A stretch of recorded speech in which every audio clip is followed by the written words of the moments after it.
Yeah, hi folks. Yes, the freedom movement is in a fragmented mess with about 101 minor parties running around like headless chickens dividing the vote. And now Brian Tamaki, who seems to struggle with the truth, wants to unite these parties. But first, I have a couple of questions for two prominent voices in the freedom movement.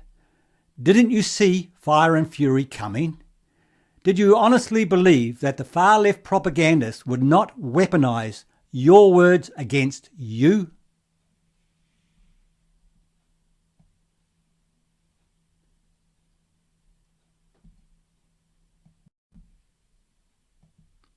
Arrest these people, put them on trial. The government for democide, all the little minions that have been helping propagate this, mainstream media, medical council, and all the other idiots who have just pushed this agenda without anything to back it, they need to be held to account, and that is including arresting them and putting them on trial. And then, if it's bad enough, execute the bastards.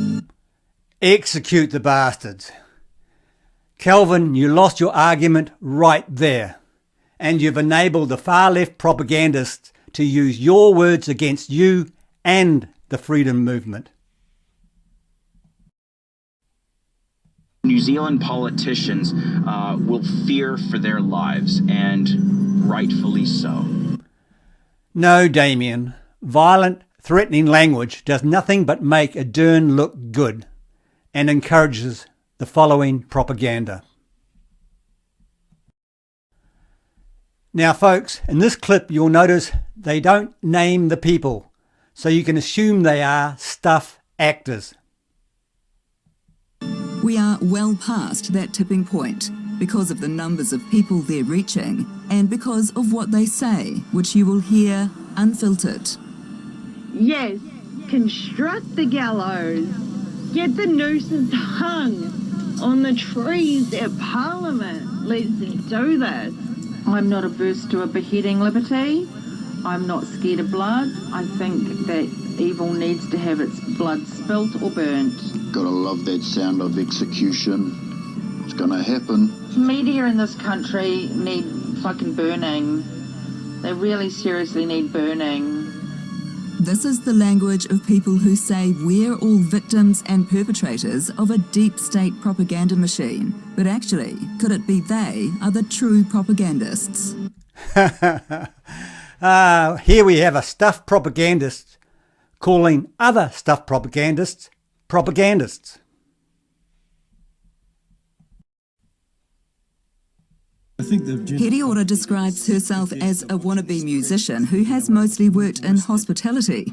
But in 2021, she led the Sovereign Hikoi of Truth, which looks on the face of it like Indigenous activism. I am no longer going to stand aside and watch my people be slowly destroyed. Yeah, now the Maori Party use that language every day, but somehow this woman is bad and they are good. Climate change denial. Growing numbers of experts see the whole issue as a sleight of hand, a climate hustle.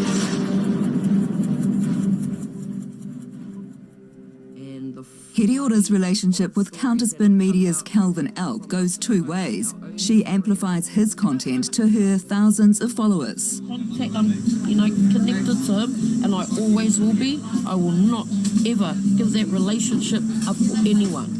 We know from historical experience of how white supremacism or neo-Nazism or white nationalist identity works, that there are always selected and groomed and duped members of minorities and women who are brought into the fold, made to feel part of the in-group, and then paraded as evidence that could not possibly be a racist or sexist movement because these people are part of it.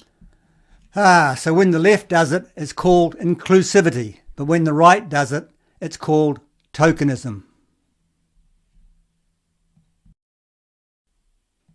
Stupid things. They like to call you a white supremacist. What have you got to say to those people who like to try and discredit you and everybody else because of that? The mainstream media is just a joke now. Yeah, and that is what this whole charade is all about. It's about the mainstream media losing market share, losing control over speech, losing their far left control over speech.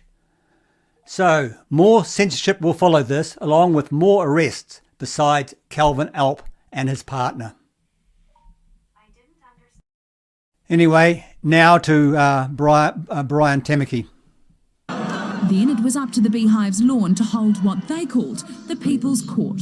Court is now in session. A jury of more than 1,000 on hand to deliver a verdict against the government. On the count of crimes against humanity for inhumane acts, how does the jury find the defendant guilty or not guilty? Was this all theatrics today here with the court and the judge sitting?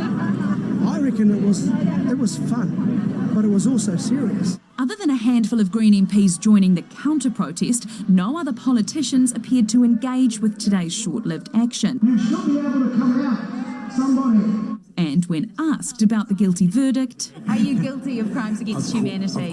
No, we're not guilty against correct. No, we're not. That's a distraction out there. Those leaders that are out there influencing the ideas and ideologies of the people outside today, I pray that they're providing them with factual information. I'm disappointed that they've found me guilty.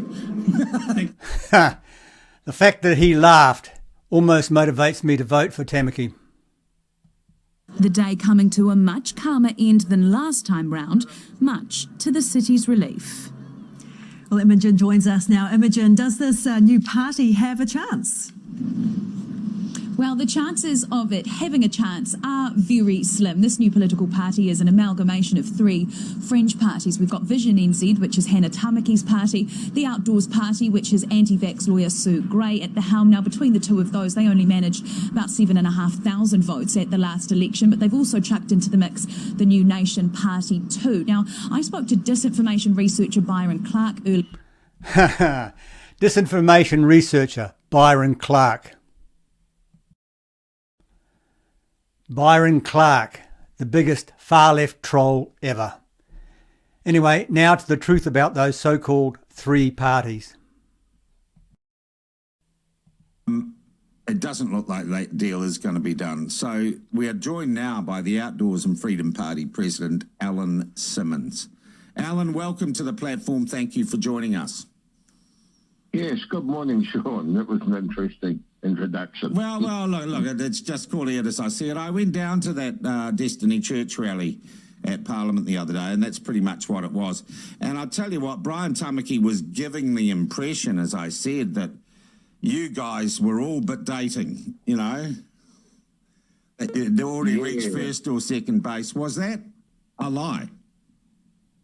Well, I'm not sure what he actually said because I never heard it. He said the Outdoors Party, and I've got a pretty good memory. He said the Outdoors Party were in the process of signing an agreement in London. They were just waiting to hear back from London, but the deal was done. Oh, okay. Yeah, well, it was far from that. All that's happened is that we had been in talks with him to find out what the structure of his new idea he's got and you know, all that sort of due diligence that you need to do. We certainly, as a party, we need to bring our members along with us. And so, you know, obviously we need to have our board approve it, and then we would have to. How many members do you have? We have 24,000 members.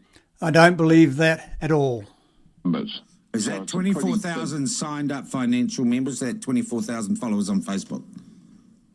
No, not on Facebook. Actual members. Okay. And so we have a massive job trying to consult with those sort of numbers to start with, but our board hasn't even discussed it and approved going forward. We've just had an idea put to us. We really didn't know much about. In fact, we didn't even know that he was talking about a New Zealand Freedom, is it NZ Freedom Party? Yeah, Freedom's NZ. Freedom's NZ. Yeah, or something. Yeah. Yeah. So, 2 weeks ago, we didn't even know about it. So I wrote to Brian last Sunday, I think it was, and said to him that we were happy to continue talking, but he shouldn't be using us as letting people know. So you had actually said, don't jump the gun here. Yes. Yeah, there's Brian's first lie, and there's more. So to find out whether any of this is going to happen, I thought the best thing we could do was talk to Matt King, and he said, yep, and he's on the line now, and he's in fact on the video link, so you'll be able to watch this later, I'm presuming, from up in Northland. Matt, welcome to the platform. Nice to have you with us. Morning, Sean. Lovely to be here. All right. First up, has Brian Tamaki or Hannah Tamaki or this guy Michael Yacombe, have they formally reached out to you in any way about joining this new umbrella group? Yeah, they did. They did a while ago, and we've declined to be part of it. And I hear him talking now as if it's still viable. We're Democracy New Zealand, but our name is Democracy NZ. That's what we call ourselves. Democracy NZ is not going to party up with the Tamaki show. Definitely not. Why not? Because it's a matter of trust. The man says something to you privately, and then he says something different publicly. And we don't need to be burdened with the Tamaki. We're our own party. We've got a good team. We've got a good strategy. Now, you say Brian Tamaki's lied to you in some stage in the past. Oh, he does. He just says one thing to my people that have been talking to him, and then he goes and says something else online. Yeah, there's Tamaki's second lie. And there's more. Okay. Is the Treaty of Waitangi the founding document of New Zealand? Do you embrace what is now generally called the principles of the Treaty of Waitangi, interpreted to mean basically two forms of government or partnership in government between Māori and other New Zealanders? Well, there's definitely a treaty that happened, no doubt about it, and that's a fact between two people. So in a way, that's where New Zealand had its birth, I guess, as a country. So whether we like it or not, it's how we as two people can live for a future that's, I believe it's better that we're one. I believe it's better that we are one. Now that's his third lie. Have a look. Vision 2020 policy platforms.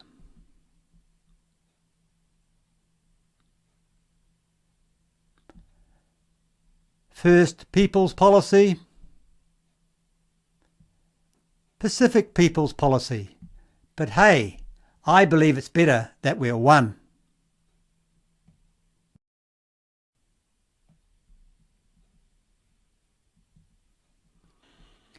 Yeah, now folks, I quite like Brian and his wife personally, and they seem like nice people, but it's a matter of trust. Anyway, folks, I posted the relevant links below.